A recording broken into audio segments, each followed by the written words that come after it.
Fantastic. Welcome to a very late night edition of Demasked. I'm joined today by former TDN and currently Simply. How are you today, Simply? I am here.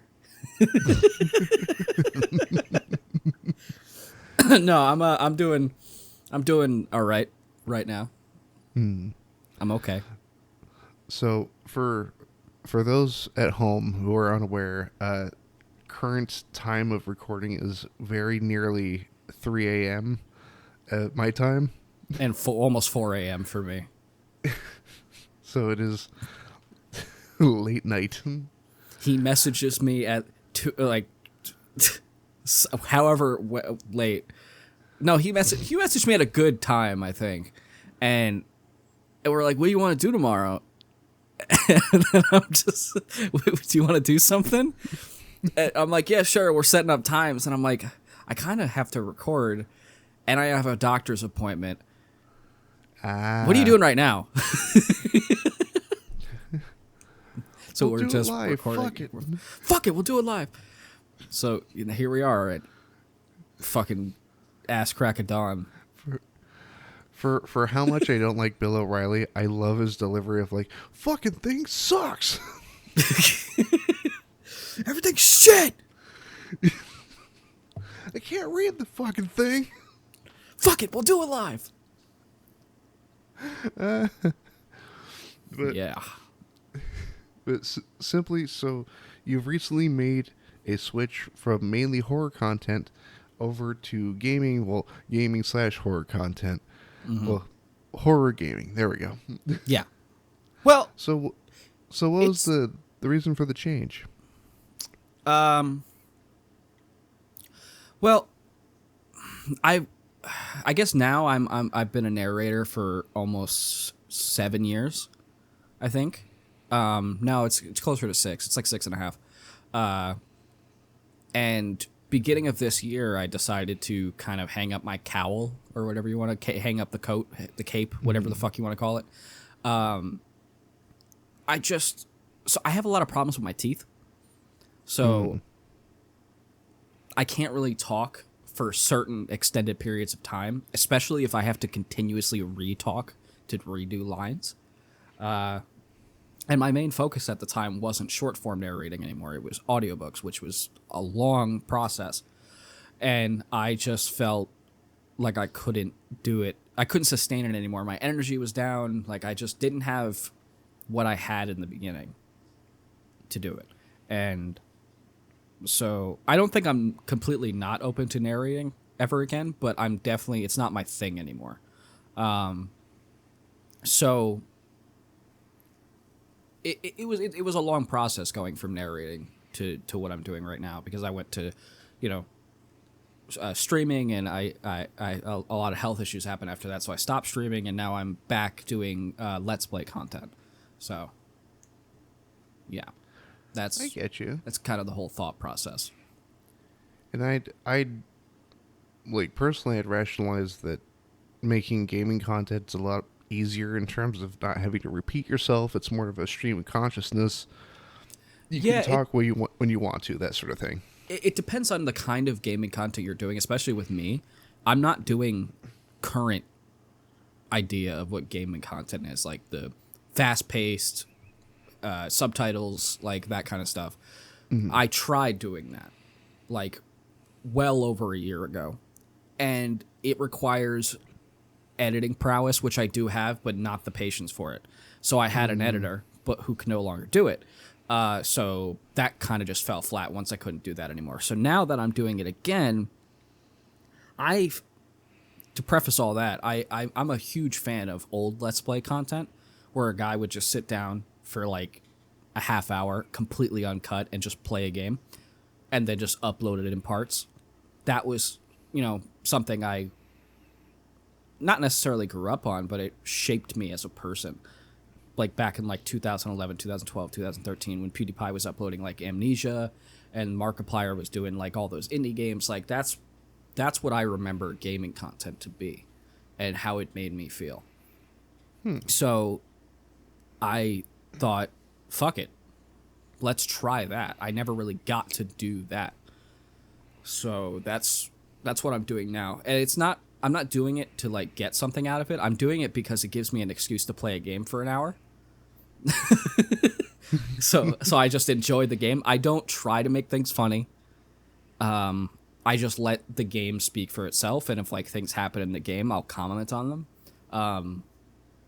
But yeah, that's pretty much all I'm doing with these now. It's not really like current gaming content that like catches your eye kind of thing. So no Fortnite gameplay, no catching up on the new season. No, I mean I do play Fortnite quite extensively on my off time, but no, definitely no Fortnite Let's Plays. How fast can I kill somebody in 3 minutes? The quickest tower building. Oh God! Even when I do play Fortnite, I don't do build mode, so that's not happening at all. Right, same here. Same here. I can't. I think it's the I know I talked to somebody before where like I asked them if they wanted to play Fortnite and I said no build mode, and he's like that's not even Fortnite. I'm like I disagree because technically what you're playing is not Fortnite either because Fortnite is a fucking zombie tower defense game. So what you're playing is the offshoot of that game. So technically, you're not playing Fortnite. So whatever I think Fortnite is, that's Fortnite.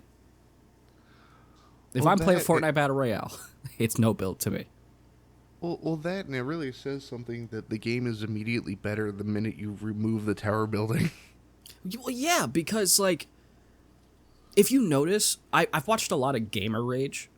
If you notice, when you watch those kinds of videos, the people who get extremely pissed off are the ones who can't actually shoot or aim their weapon.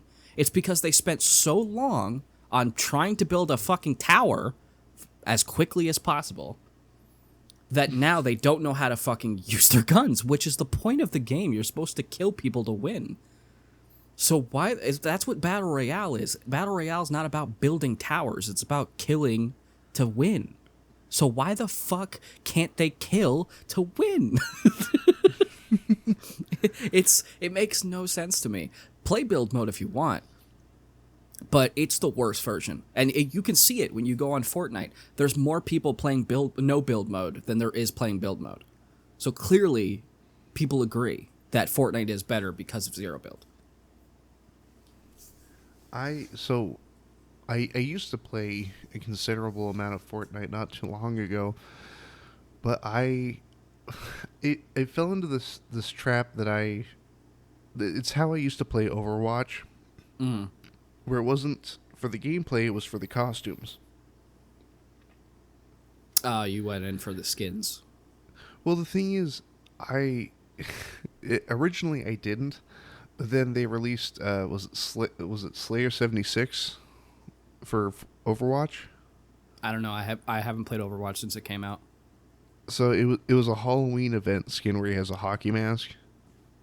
Okay. And my brain went, okay, now I have to unlock that. And as soon as I unlocked it, I go, great, now I could stop playing. And the problem is, that happened to me again with Fortnite because okay, say what you will about the majority of Fortnite skins, but they have a really good handle on making other characters from pre-existing IPs. Yes. And Yeah, they do. they're like how I word it, their Star Wars Stormtrooper looks fantastic. I mean, Like- pretty much everything. I mean, they have shit skins. Every game has shit skins, but pretty much almost everything they do looks great. Like I was obsessed with the Marvel lineup that they had because that they currently have because they have Doctor Doom, they have Mysterio that you can get. I don't remember what the original skin was that you can. Oh, War Machine. War Machine looks awesome. They have an Iron Man one right now. I think they have. It's Ghost Rider, but it's a burger. It's a guy with a burger face, but his head's on fire, and he has the Ghost Rider outfit. It looks great. Huh. Yeah, I don't know. They do really good shit, and I totally, I'm addicted to getting skins when I can afford them, which is usually never because they're so expensive. But I still play the game for the game. I still like the game.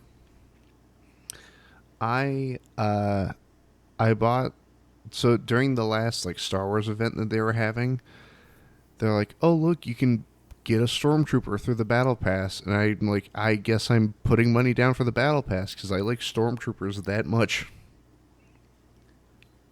Yeah. And, and then I unlocked him and went, "Hey, now I can stop playing."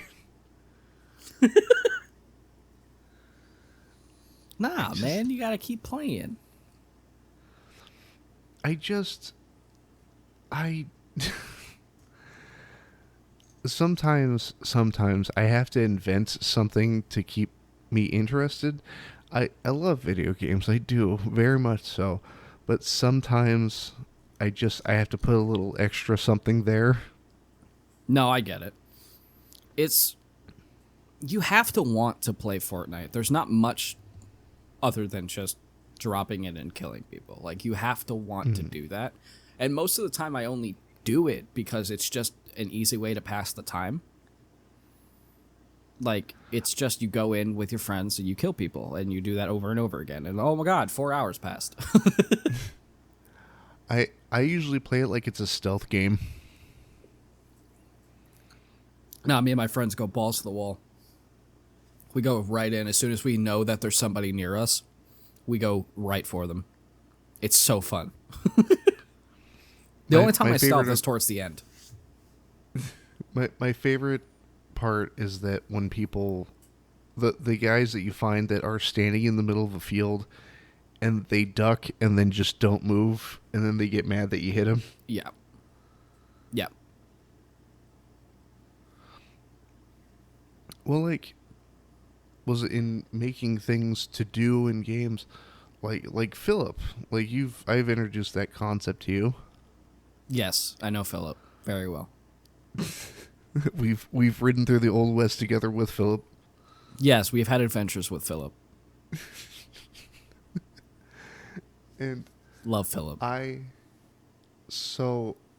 you by any chance familiar with the channel Mitten Squad? No. So Mitten Squad made challenge videos for like Fallout New Vegas and Skyrim and all these. It's like, can you beat Skyrim using only a fork? That sort of thing. Okay. And unfortunately, the guy behind the channel, his nickname was Paul. He passed away, I want to say a little over a year ago at this point. Oh. And but it's pushed a lot of people to do a similar thing, not in like a I can do that too, but just like there should be more of this. Yeah. Yeah. And no, I get it. And I decided to I'm currently working on it. Big quotation marks working on it. I decided to do a series of Philip challenges. So like, yeah? can I beat a game essentially dragging a body behind me the entire time? You should try to see if you can beat Red Dead, just consistently dragging a body behind you. So I picked the first game that I started already getting footage for. I might have picked the worst fucking game to start with. Yeah? Skyrim. Yeah, because you'll immediately get attacked. Not quickly. Not that. In fact, most villagers and or Imperial guards couldn't give a shit that I'm dragging a corpse behind me. but a chicken they care about. But the thing is, there's even dialogue for dragging corpses. Because, like, I'll go through Riverwood and one of the guards is like, "Why are you doing that?" Stop. I'm not going to stop you, but please. But here's the problem. Here's why it's so time consuming and why it's taken so long to come out. I'm only doing the story missions, and when I'm dragging a Phillip, I'm playing it like a game of golf. The least amount of Phillips through the playthrough. And I... So dragging a corpse, you cannot fast travel. Oh no. And so when I'm at You have to Whiterun, walk everywhere. yes. And so for those of you at home who have played Skyrim, I need you to understand my pain. Where Whiterun is, going from there to High Hrothgar on top of the mountain, It's so much distance. I There's had so to much distance in that fucking game. I had to chart a course not straight up the mountain because that's impossible. No, not impossible, but I don't have days to lose. Yeah. But you have to go up through the path you just took from Riverwood, through Riverwood to Helgen, and then around to Iverstead, and then up the 10,000 steps. But here's the thing. Dragging a corpse stops quick saves. Oh no. Like, there's no autosave when the corpse is in your hands. And I forgot to fucking save. I made it halfway up the steps and was immediately beaten to death by a frost troll. Which sent me all the way back to the front door of Whiterun. Nice. Worth it. I got it in recording, and I had to take a several days long break. With your head in your hands the whole time. Like, I was so mad to the point where I would sit down and go, okay, I'm gonna get some footage today, and I'd stare at like the play button on my Steam library. I'm like, I can't fucking do it. Hell yeah. And the thing is, I've gone through and found other games that would work. But it has to be Skyrim. I think it has to be. Why? Why are you doing this to yourself? Because it's a tribute. To what? To Philip? No, to Paul from Mitten Squad. Oh, yeah. I totally forgot that that's what you were saying. Why I'm torturing myself. Yeah, I totally forgot that's why you were doing that. Fucking hell. That's my plan tomorrow, is to get more footage, because like I said, I only plan to do the main quests. Yeah. Now you gotta do all the side quests.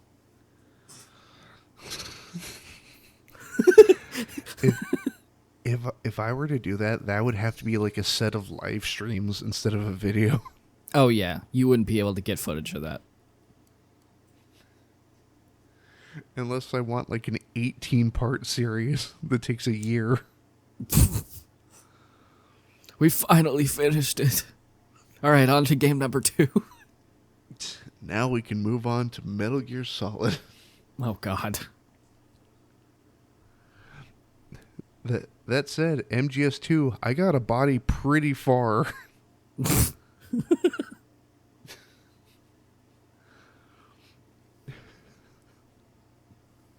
I think I might be a masochist. I'm not sure. Oh yeah, probably. Most likely. What's wrong with that? Who doesn't want a little pain every now and again? Who doesn't want to feel suffering?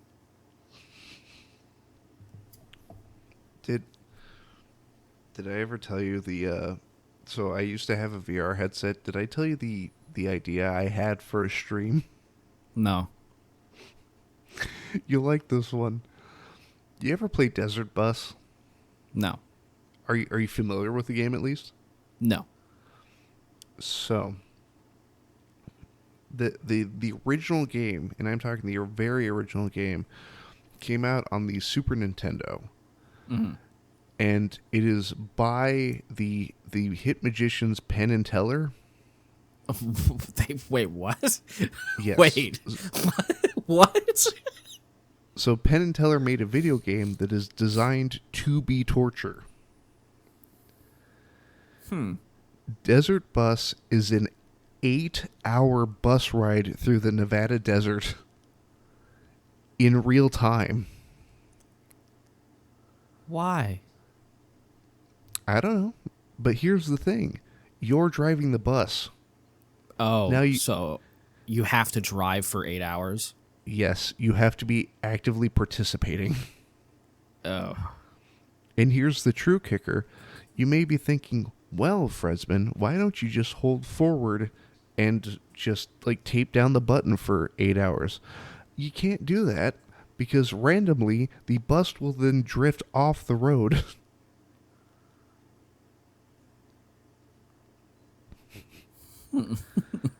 Okay.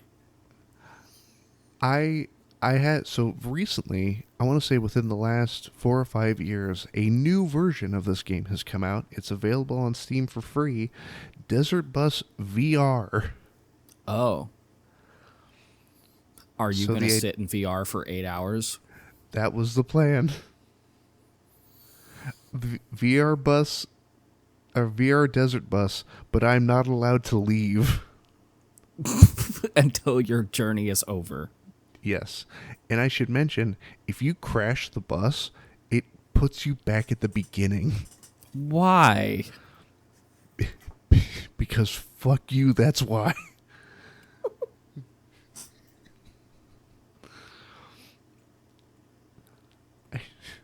I don't know why I do these things to myself. Yeah, you're definitely a masochist.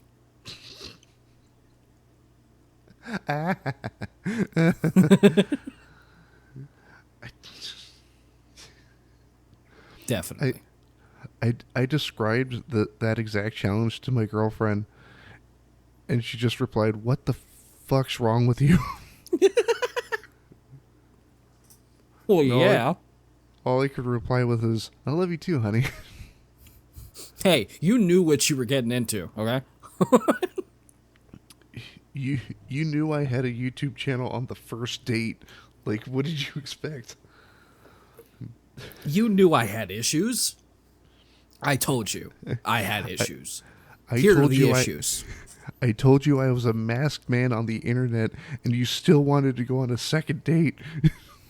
This is your fault, actually. This is all. This is on you. You created me. You did this. You did this. You did this. As I padlock my VR headset to my skull. You did. Like what you made. It's like a me do. chastity belt around your face. It's like a ratchet strap. Yeah. It's like a saw trap. If I stop playing or the bus crashes, my head just fucking detonates. It's a reverse bear trap. Oh. Or was it the shotgun collar? Yeah. Or the one from Scary. It's the one from Scary Movie where it's like strapped around his waist and there's like a rod about to go right up his ass. Then he looks down and he goes like, "What the fuck? Why?" I do like how the one girl in the room's like totally into it too. Yeah, she's like, "Okay, yo, switch with me." Oh my fucking god. Oh, it's so good. So Penumbra. Yeah. What about it? What do you want to know? What you want to know? Oh, my face hurts. So how far have you gotten? In Penumbra, I finished them. And Black Plague. Shit. Yeah, no, I played through Overtor and Black Plague in less than a week and a half. Man, I have all of them. I've only played one for like 20 minutes. Okay, so Overtor is good. Black Plague, amazing. Requiem, don't play it unless you just like puzzles. It has nothing to do with the story of the first two games. Oh. You do play as the same character, but you don't. There's no story except for like notes that you pick up. Like there's no dialogue or anything like that. It's just puzzles. Yeah, it's just a puzzle game. Oh, so that explains why I don't like it, because that's the only one I have installed right now. Requiem, yeah, that one is not good. Unless you do like puzzles, but Overtor is good. Black Plague is like so good. I have played them probably about 5 or 6 times, both of them. Well, no, sorry, 5 or 6 times with Black Plague. I thought I had played Overtor multiple times, but playing through Overtor on the channel, I realized I never finished it. I got halfway through. I guess I had gotten halfway through the game at some point and just never touched it again. I think I got stuck. It's very common for a Penumbra to get stuck. Are you able to drag corpses in that game? No. I mean, in Overtor, if you can kill the dog, you can drag the corpse. But it's not perpetual because the doors are like Resident Evil doors. Yeah. Like so the mission, like the doors of interest are like Resident Evil doors. Like you can't take things through with you. Gotcha. Yeah. Damn it. Well, there goes one of the rules is that a Philip has to be human. Yeah, in no, there's no humans that you can drag. I don't even think you ever actually see one in the entire two games, except for like a dead one, but like you can't move them. What a shame. Yeah, you really only see like zombie dogs and like alien looking things.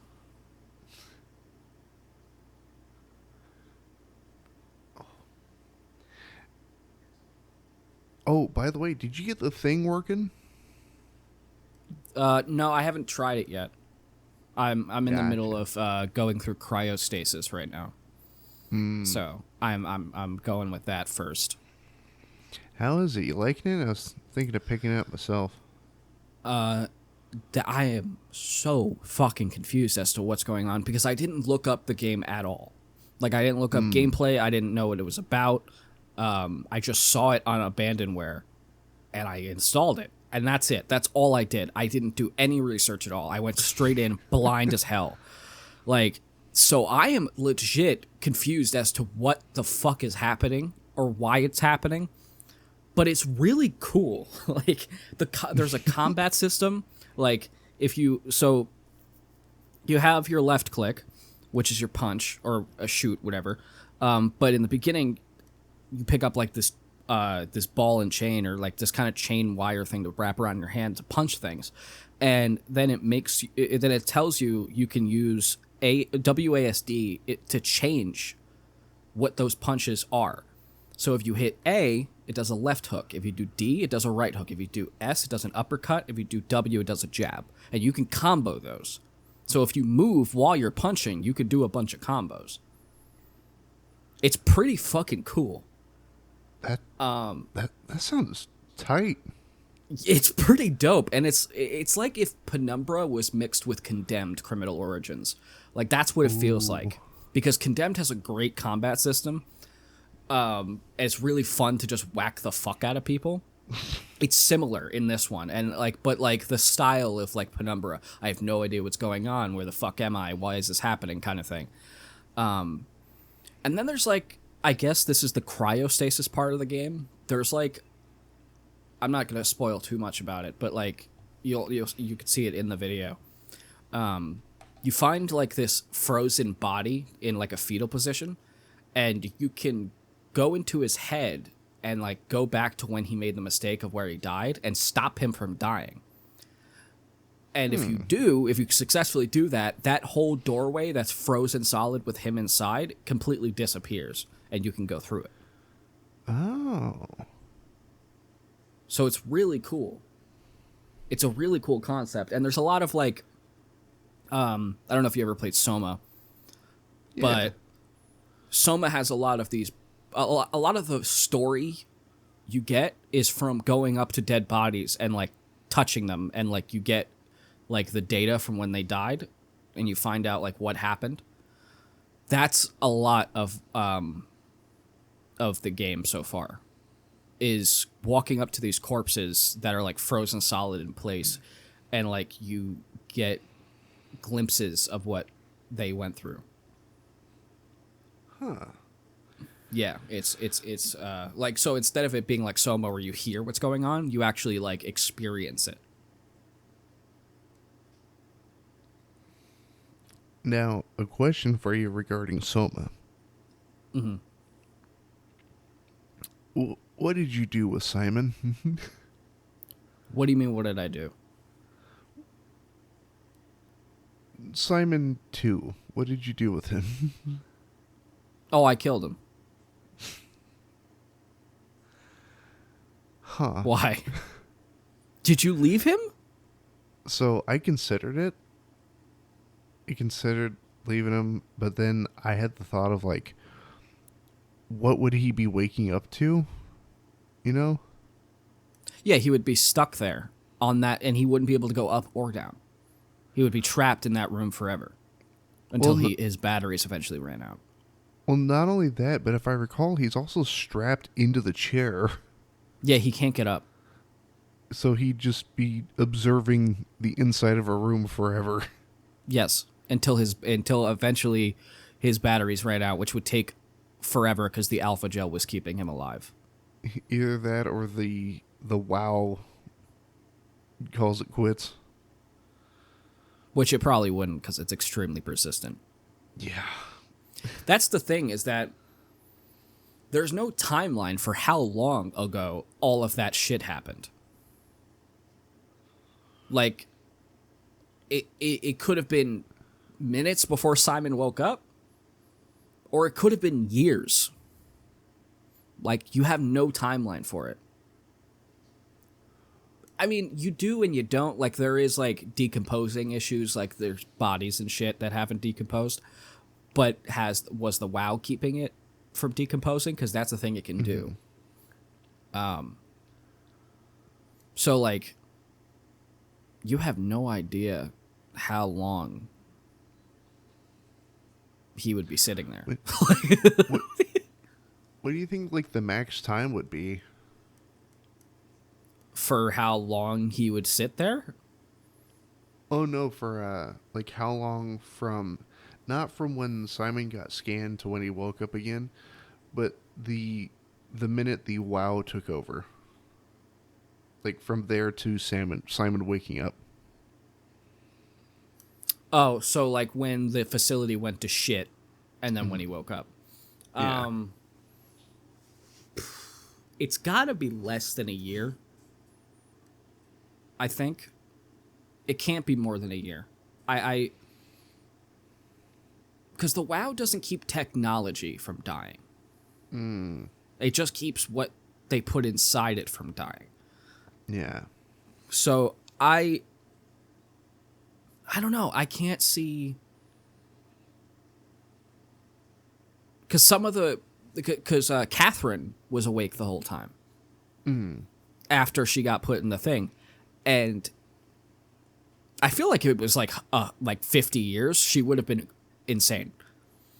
Like, she would have lost her fucking mind just being on a computer she can never move away from. Oh. So it has to be pretty short, because you have to see the timeline of, like, I don't remember the guy's name, but the guy at the end, who pretty much started the whole thing. His timeline, like, he's the one who woke Simon up. So he had been planning whatever he was planning for quite a while. So it really comes down to how long did he wait until he woke Simon up. I think I have a nice like conservative estimate. What do you think? 3 months. Yeah, I was thinking. See, it had to have been less than a year. It could. It didn't. Just because they're scans of people and they're robots doesn't mean their brains are not able to not break. Because you had some of the ones that were floating in the water that kind of went cuckoo. So maybe those were there longer, like towards the end of the year kind of thing. But I think Catherine, her scan couldn't have been there more than a couple of months. Well, that and there's this idea presented, especially when you're maneuvering Catherine around on the that portable Omni disc tool? that you got. Yeah, Omni tool. Where before you get the battery for it, where when you unplug her, she just shuts off. Yeah. But the moment that she's unplugged to the minute you plug her in, for her has been instantaneous. So she just Yeah. blinks into somewhere else entirely. That's fucking horrifying. Yeah. She has no control. That's how it was for Simon. He went in the that's why it was instantaneous for him. That scan was the scan that Dr. Munchie or whatever his name was scanned his brain. So that specific scan is the one Simon woke up as. So for him, yes, 500 years had passed. But for him, it was instantaneous. There was no change.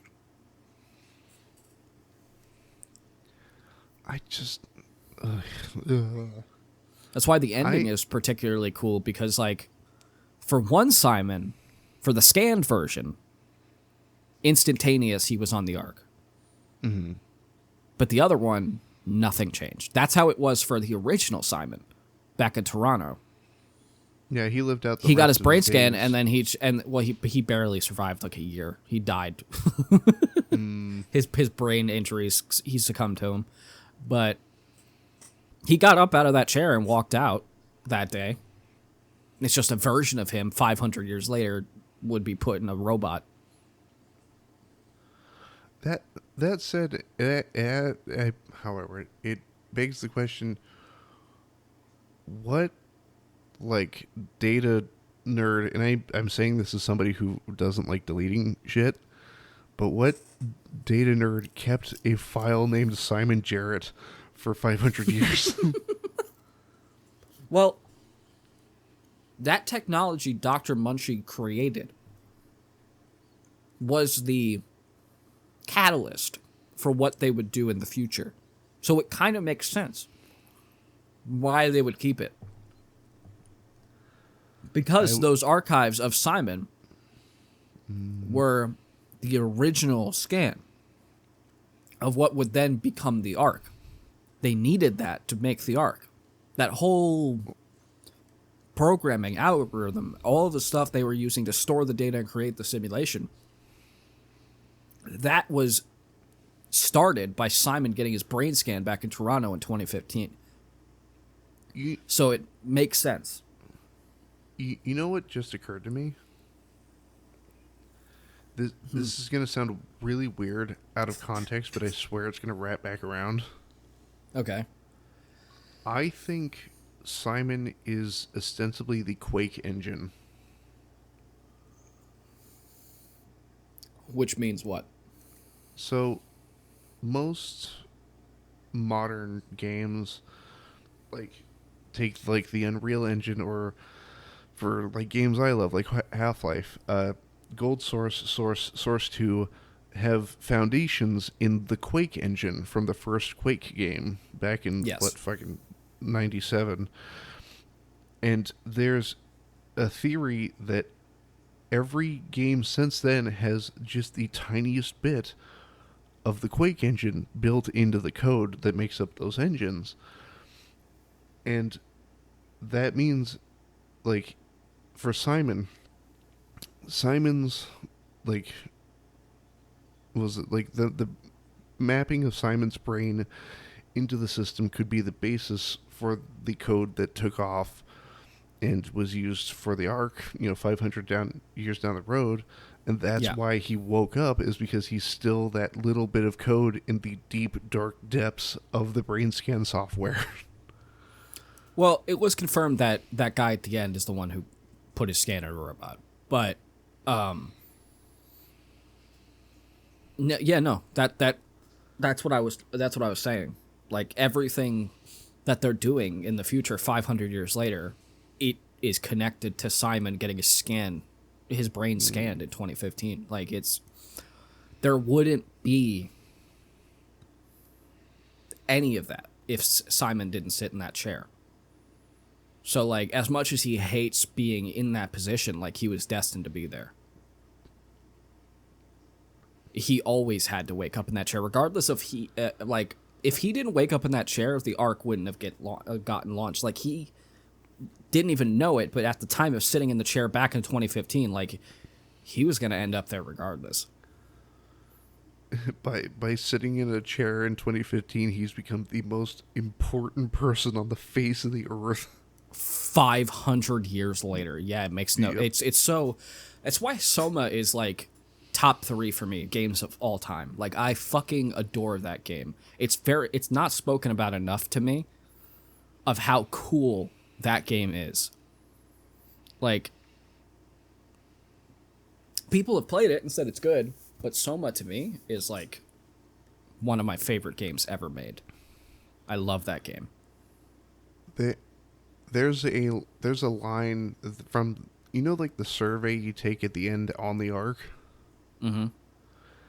There's a line, I think it's like answer D or C, which might be my favorite line in the whole game, and it's not even spoken. It's, I don't care what form I take as long as I get to exist. Yes. Yeah. And I can relate to that.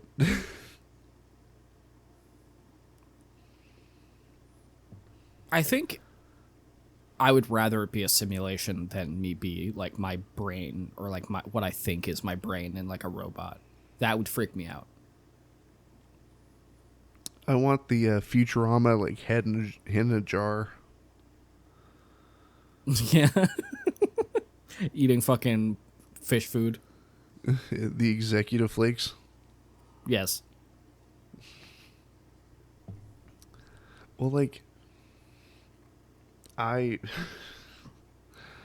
the joke I like to make, like outside of YouTube, is like, look, I plan to live long enough that I see the sun explode. How cool would that be? How terrifying, of course, but how cool would that be?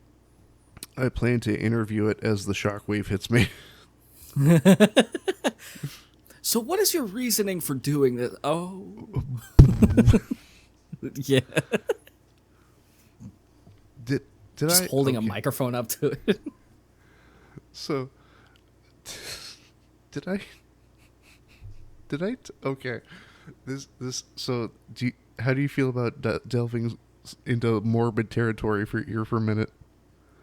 What's morbid? What are you doing to me? Did I tell you my plan for oh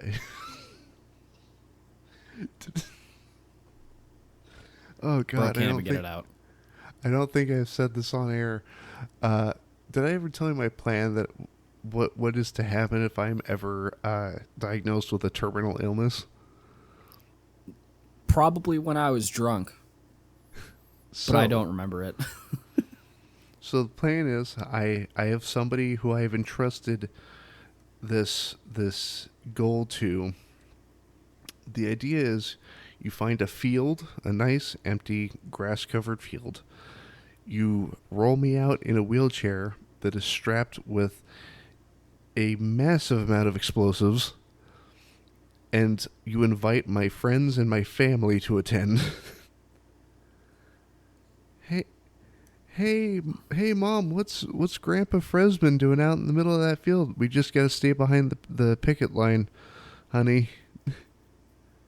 And then somebody whom I've trust, and I should mention, they've already signed up for the job, and I can't say who it is.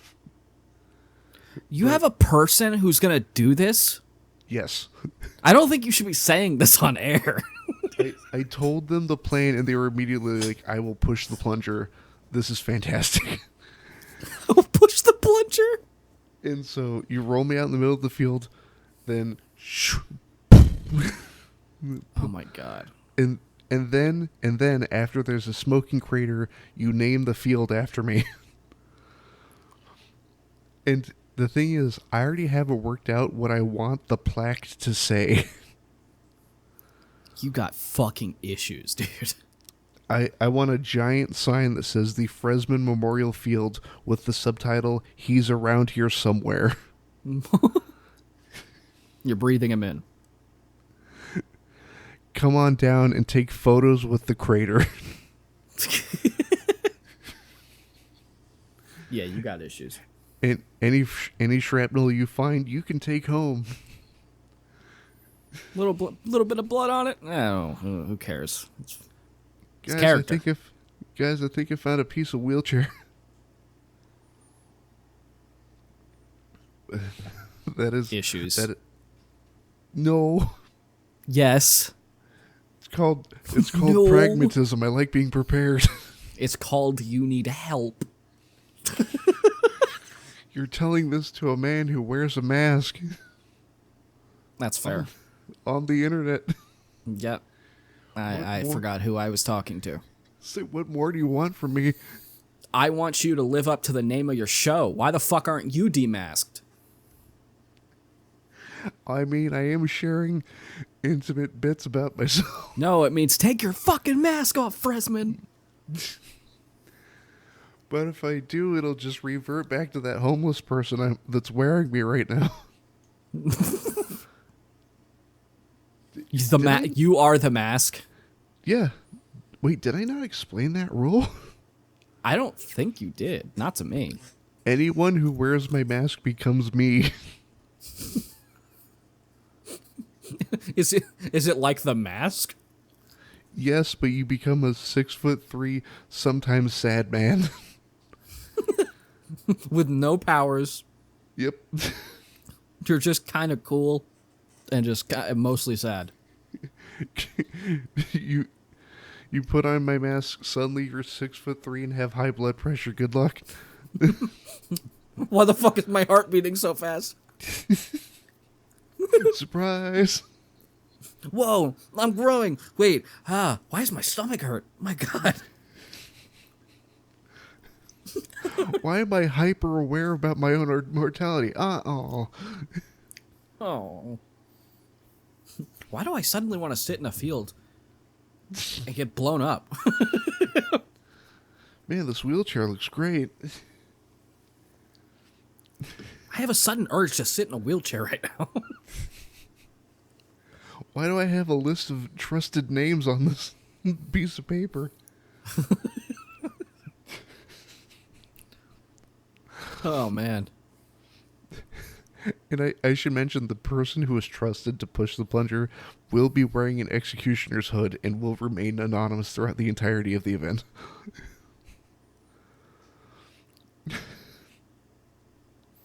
When I die, I want to pay, like, people to dress up as, like mob people. Mm-hmm. And go up to my casket at some point after, like, the service and put their hand on my casket and be like, it's going to be like 3 guys. And they're going to all put their hand on the casket and be like, you were so good to us, boss. We'll never forget you. And then walk away. And then they don't talk to anybody so that everybody thinks I had some crazy ass shit going on. Or just one huge, like, Russian dude wearing a suit, and all you hear is like, "Your debt has been repaid." Yeah, or it's some guy with like all dressed in like a black suit and tie with the black sunglasses, and they're standing really far away, and they're like smoking a cigarette. Just And like they put D.B. it out. Cooper. No, it's like they're Men in Black or like some Secret Service shit. It's D.B. Cooper. Yeah, I have. It's a guy with a fucking backpack. Ted Kaczynski. Fuck. It's the guy from Without a Paddle, just with Oh, with the backpack on him with DB Cooper's bones.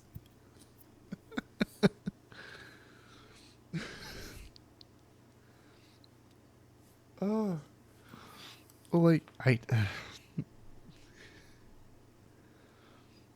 or you got to do like the John Wick thing. Somebody who just walks up to your casket and like slides a gold coin into your shirt pocket. Yeah. Something cool and mysterious.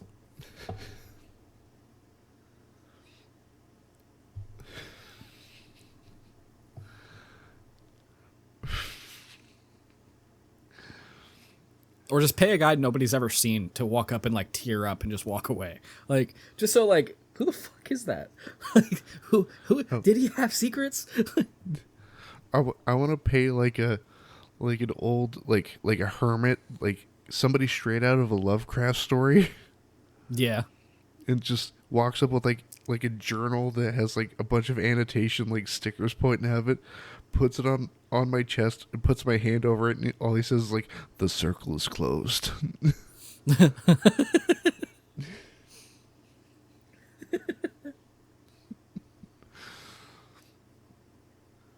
The portal is closed. And it's in my last will and testament that nobody can take the journal from me. Yeah. Nobody can take the journal lest the evils within get out again or something like that. Lest ye be cursed with the same.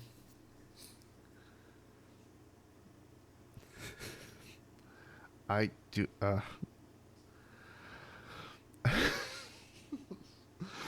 Sorry, I'm thinking about the explosion. It's making me laugh.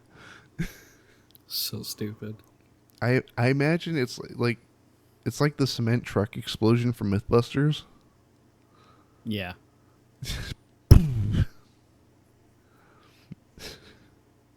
Just nothing and then just immediate fucking explosion. Just a brilliant flash of light.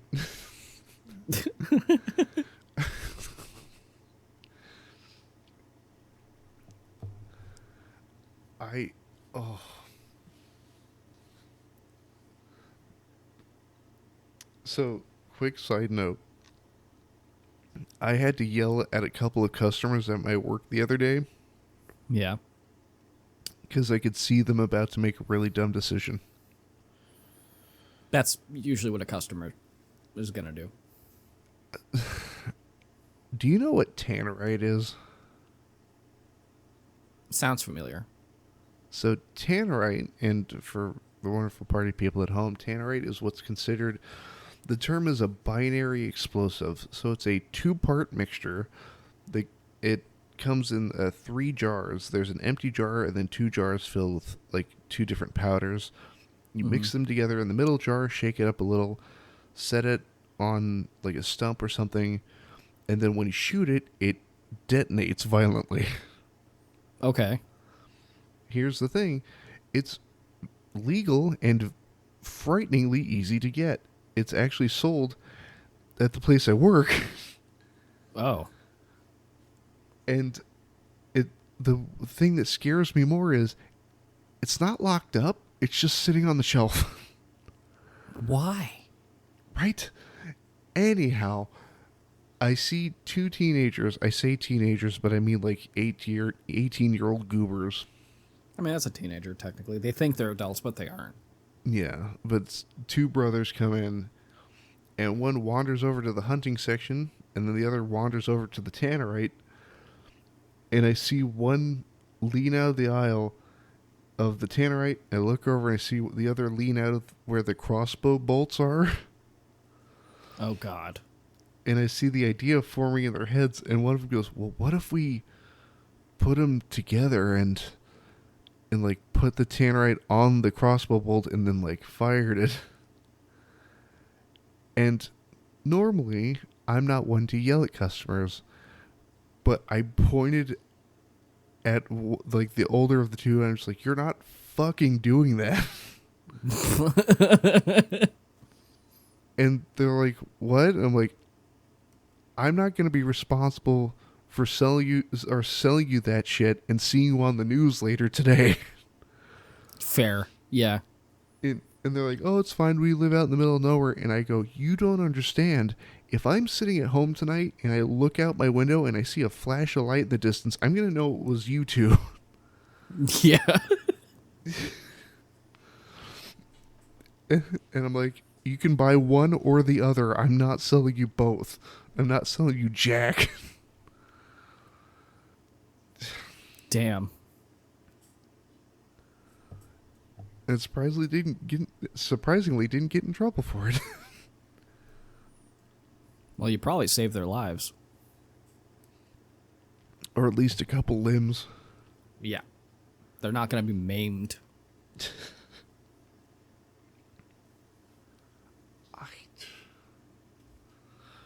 So, veering violently back onto topic. Okay. Outside of cryostasis, which you're currently making episodes for, what games do you see in your future? Because I know you and I were looking at getting the thing running. Yeah, so right now I have cryostasis, and then I don't know if it's going to happen in between like while I'm still doing cryostasis, but there's this game called Hellboy Dogs of the Night that we had found. No, sorry, I found. I think I found it. Right? Yeah, you found it and then you sent it along to me to look at. Right. Okay. So there's this Hellboy game that basically nobody has talked about because it was made by a North American team back in the year 2000, but it was only released in Germany, Russia, and France. So it's in English, but it's not released in the US. So, and it's like Hellboy mixed with Resident Evil, it looks like. I have no idea because I know nothing on this game. There's no synopsis of this game. Like, it's just the game. I can't figure out how long it is because there's no how to beat on it because it's that fucking obscure. So, I'm probably going to do a video or two on it. I don't know if it's going to be a series because I don't know how long this game is. It's the year 2000, so it can't be extremely long, but if it's a Resident Evil type game, it's probably longer than most from that time period. 5-hour long play. Yeah. So I'm definitely going to do a video on it. I don't know if it's going to be multiple. But I got that, and then there's also The Thing, which I've been wanting to do a video on for a very long time. I don't know if I'm going to do an actual playthrough on or if it's just going to be like see how long I can go. Because I also don't know how long that one is. I'm sure I can find out how long to beat on it, but I don't know. Depends. There is that I'm going to do like single videos on for sure, but there's also Darkest of Days. I'm gonna do a series on. Which is a game I only got to play the demo of from an Xbox Magazine demo disc back in 2009. And it's basically you're a soldier in the Battle of Little Bighorn, and you get shot with an arrow. And when you wake up, you're in this like futuristic lab. You have been teleported to the future. And you are tasked with going back in time to different wars and trying to turn the tides of those wars with futuristic like stuff. Ooh. So the concept is really cool, and I do want to do a playthrough of it. Like an actual like full series on it. So I'm not doing just horror. A lot of it's going to be horror, but Darkest of Days is going to be one of those that isn't. It's just going to be, you know. Is that abandonware? Is that available to be found? It was on Steam for a while, and then they removed it. So now technically it is abandonware. Yeah. That's where I found it. I found it on abandonware.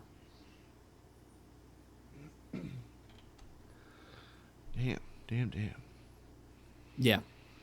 There's that, and I don't know if I'll do a video on it or maybe I'll live stream it at some point, but the James Cameron's Avatar video game from 2009, I played quite a bit of. The one for the 360? Yeah. Nice. I might just play it on my own time. I honestly don't know. But I found that on abandonware as well. So I'm going to do that. A lot of the games I'm going to be doing in the future are like abandonware games because I just either never thought I'd see them again or never fucking heard of them and they sound cool. So I wanna go through those and do let's plays of them. I've been considering going back and doing like the Evil Dead games. I saw 3 Evil Dead games on abandonware. I'm going to install those. Have you played the most recent one? No. I remember playing one for PS2. Something about a boomstick, I think the title was. Fistful of Boomstick. There you go. Fistful of Boomstick, that's what it was. Yeah. I played that one. I grew up in a household that were big fans of Evil Dead. I mean I am too, of course, but I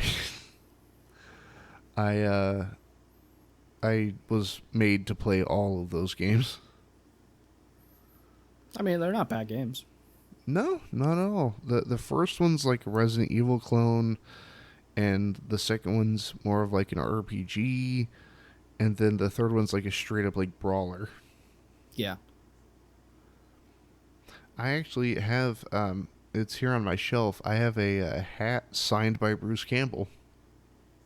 No fucking shot. Would you Really? like to hear how I got it signed? Yes. I So- love Bruce Campbell.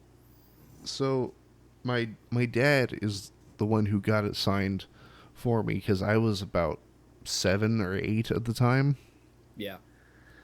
and so, unbeknownst to us at the time, Bruce Campbell actually lives in my home state. He lives in Oregon, Oh. and my dad used to drive dune buggies or sand rails, depending on what the term you use is. Mm-hmm. But he builds his own and then he drives them out in the desert. But he was at a bar one night with his buddies, and he says he's sharing a drink with his buddies, and he looks up and there's Bruce Campbell and his wife just come walking into the bar. Damn. And my dad's the kind of guy that doesn't like to admit that he's a nerd. But for that moment he's like, and I started freaking the fuck out. I mean, it's He's like- Bruce Campbell, dude. And he goes, I stand up, I walk over, and he goes, I don't want to be that, like, super fan of, like, oh my god, I'm such a huge fan. And so I just, tap him on the shoulder, he turns around, and I go, hey man, me and my son are huge fans of yours, and we, love your movies. And Bruce Campbell goes, hey, that's great. If you have anything to sign, I will sign it for you. And my dad goes, oh, that's perfect. I have an Evil Dead hat out in my truck. That's perfect. And he goes, this is exactly how my dad told me. He goes, I walk to the front door of the bar, I open the door, I step through, and as soon as the door latches behind me, I fucking sprint. Yeah.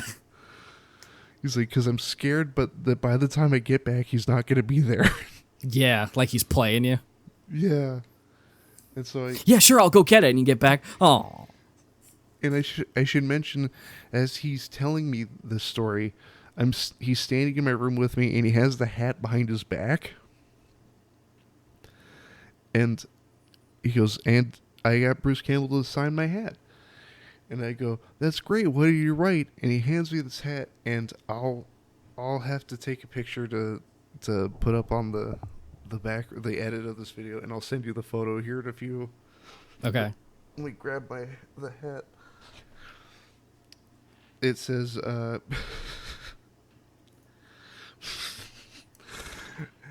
hey, Fresman, clean your room. Signed, Ash. That's awesome. And like half of me was like, "Oh my god, that's amazing," and the other half, like the little kid in me, was just like, "Motherfucker!" The one time I get something from fucking Ash from Evil Dead, and He's he's telling me telling me to clean my fucking room. God damn it! And I to this day, it's one of my most prized possessions because it still gives me that feeling of like, God damn it. No, it's awesome.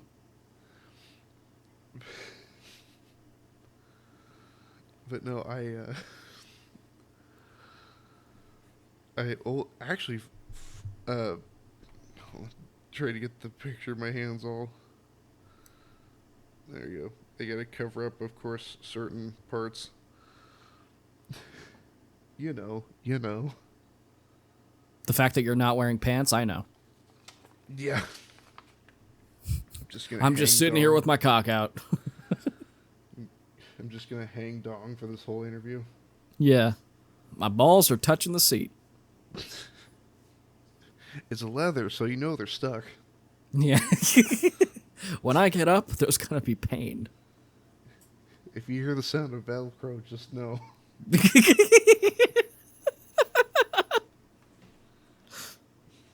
I'm not crying, you're crying. I gotta call a doctor. Half my ball sack is stuck to the chair. What do you mean? You're stuck to the chair? No, I'm out of the chair, but my ball sack is still in it. I left, they didn't. Yeah. I think that'll do. I think that's gonna have to do. Don't mind the grenade in the background of this phone.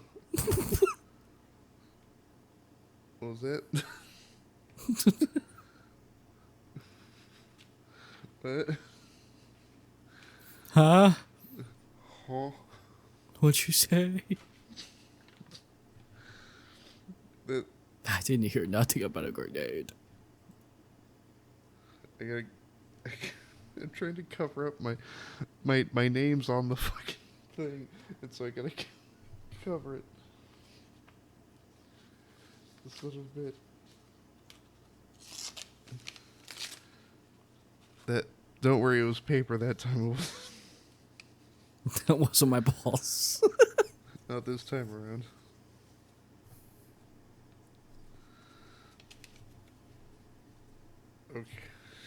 Okay, I think I got it this time. Now I think I can comfortably remove my balls from the.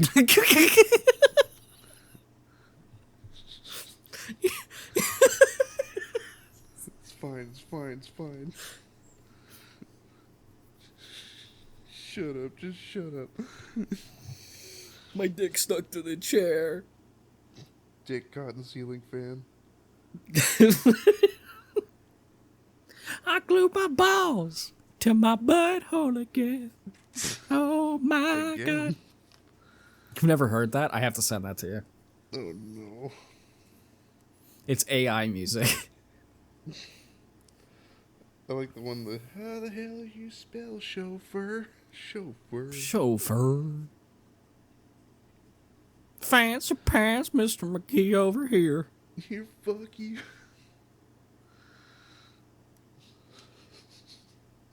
There you go. Simply, I'm sending this to you over. I want you to take a look at this. Okay. I'm waiting. There you go. That's great. Son of a bitch. And the thing is, I totally plan for it. The next time I go to a convention that he happens to be at, I'm bringing that hat, and I'm gonna yell at him about it. You know what would be fucking funny as shit? Is if he's like, I didn't do that. And your dad just lies the whole time. Oh, don't break my heart. Either that, or he's gonna be like, wait a minute, I remember that. Oh no. It's your villain origin story. Did you clean your room? Did you? No. Not even since that day. I make sure I don't, Bruce. Mr. Campbell. Ash, more like ass. And he's I just staring at you like, what the fuck? wait. Did you say a second ago that was my villain origin story?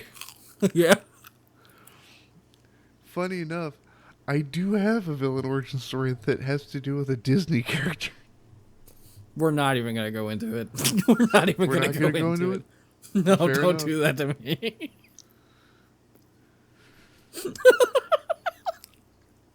I'll give you a single guess as to who. Fiona. That's not Disney. No. That's DreamWorks.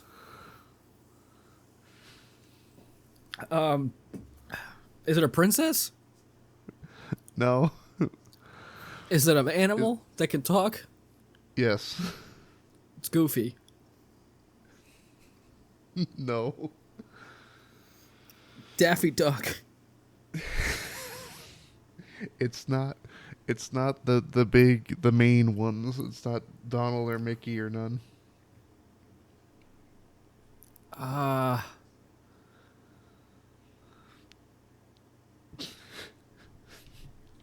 don't know. I don't think you're gonna be able to guess. Probably not. Just tell me. Timon from The Lion King. What?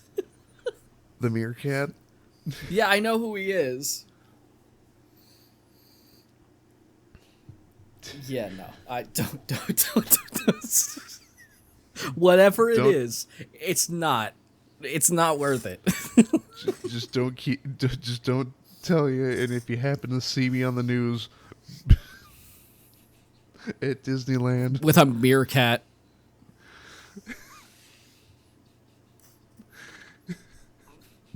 Jesus Christ, Frisbee.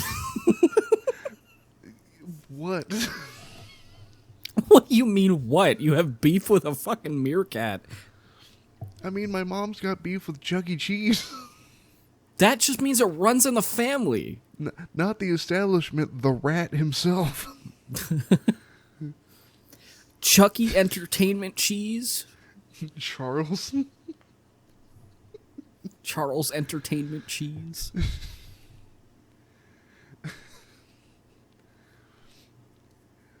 What do you mean? I am a sane and rational individual. I feel like if you go back to any part of this fucking episode, it's evidence that you are not.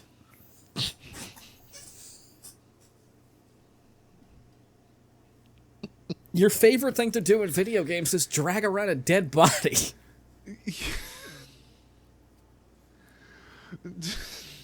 And you have a name for him every time. It's always Philip. What are you doing to this poor man? Let him rest. He's an excellent companion, but a terrible conversationalist. Yes. It's because he's dead. So? Jesus Christ.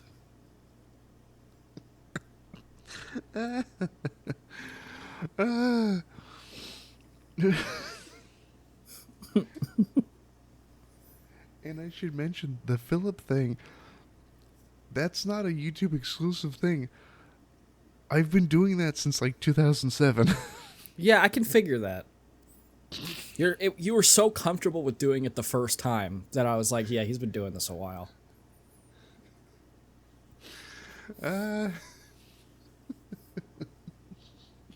Jesus. I am a sane and rational individual. You are not. Uh,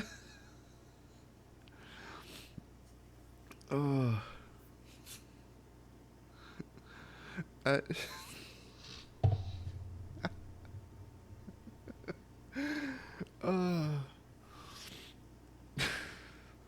you good? yeah, it's just I'm rolling back through everything we've discussed in my head. I'm like, ah, fuck yeah, we have covered some ground. Yeah. There's some damning evidence.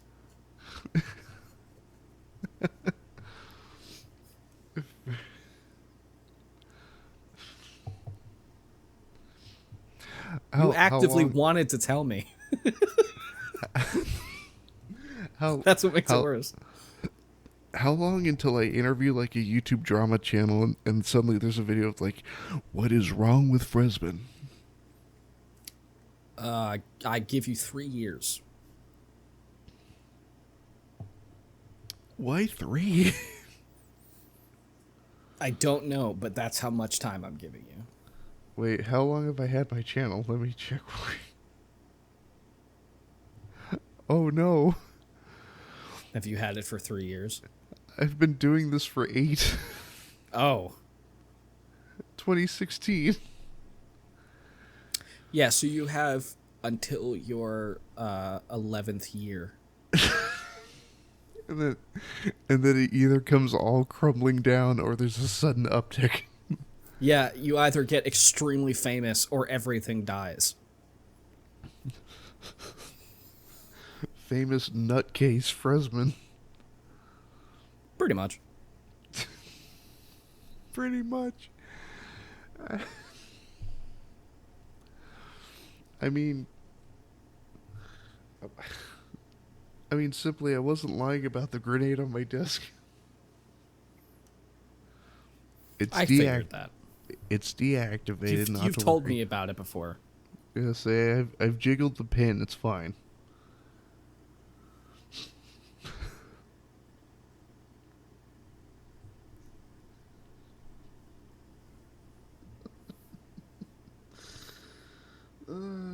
No. 8 years, man. 8 years. It's a long time. I've been doing YouTube on and off since 2012. This is my first and only channel. Yeah, I've been doing this for, I guess, 12 years now. Wait, how long have I... Hold on. Wait. How long have I had the Fresman moniker? Oh. Oh no. Oh no. Simply. Mm-hmm. So, the Fresman name started with the creation of my Steam account. Okay. Like, the name never changed. Right. Uh, care to guess how long it's been? 2008. Close. 2009. It's been 15 years.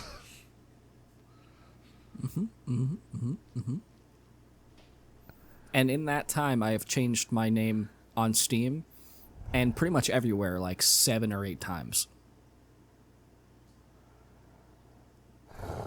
I've had so many monikers. I like mine too much. I never found one that fit me enough to keep forever. I mean, TDN is like my music stuff now. That's pretty much all I keep it as. It's just, that's my music moniker, but that's where it will stay. Okay. Simply is everything else. So where did Simply come from? Just like, sort of just. So, Well, when I started my Twitch at the beginning of this year, my name originally was Frustratingly Simple. And Frustratingly Simple is what is kind of like a mix between two things, and it's just I'm always frustrated when I'm streaming, but it's also frustratingly simple how fucking like simple the stream is. I don't have any there's a lot of issues that happen when I start my stream. Shit goes down, stuff doesn't work. Like, I clearly am not prepared. Like, so like it was that for a while, and then after I started playing Minecraft again on an old server, and I tried switching from TDN to Frustratingly Simple, but it was too long for the Mojang stuff. So they let me do Simply Frustrated. So that's what I am on Minecraft and stuff. And then for my YouTube stuff, I wanted to do a rebrand again a little bit and just go with, because on Minecraft everybody calls me Simply. Mm. So, and everybody in the Discord server for that server calls me Simply, so I just decided to run with it. I get you.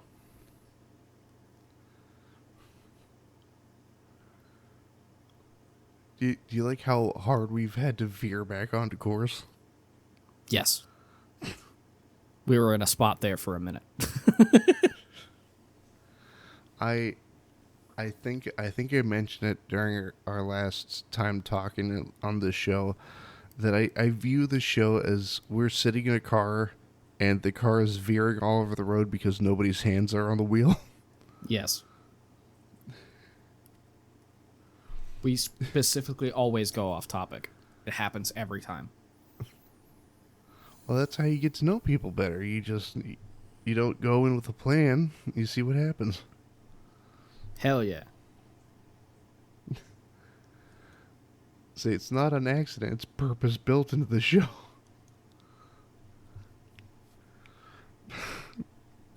But you know what? Simply, I only just now looked at the clock, and it's like 4:10 in the morning. Yes. It is 5 for me. Oh shit! What time's your doctor's appointment? 11. Oh fuck, dude. Oh, I'm staying up all night. I woke up at 3. Okay. Yeah, so I'm just gonna stay up until I have to go. And then at the end, That of the does not doctor's- mean we're doing a 7-hour fucking interview, though. I say then at the end at the end of your doctor's appointment, you stand up, shake their hand, then just collapse. That wouldn't be the first time. Oh shit! Oh no! Yeah. I've had a lot of health shit happen this year, so that wouldn't be too far out of the norm. Well, hopefully you're doing better, or at least on the road to doing better. I'm on the road. That's good. That's good. Yeah.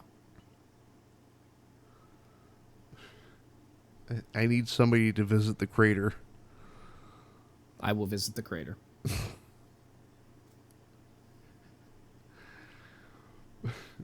But you know what? I think with that, we're closing in on an hour and a half recording. Yes. But I think with that, we'll draw this here interview to a close. Okay. Because I know for a second, I know for the instant my laughter runs out, I'm gonna just fall asleep at my desk. That's fair. But simply, thank you for coming back onto the show.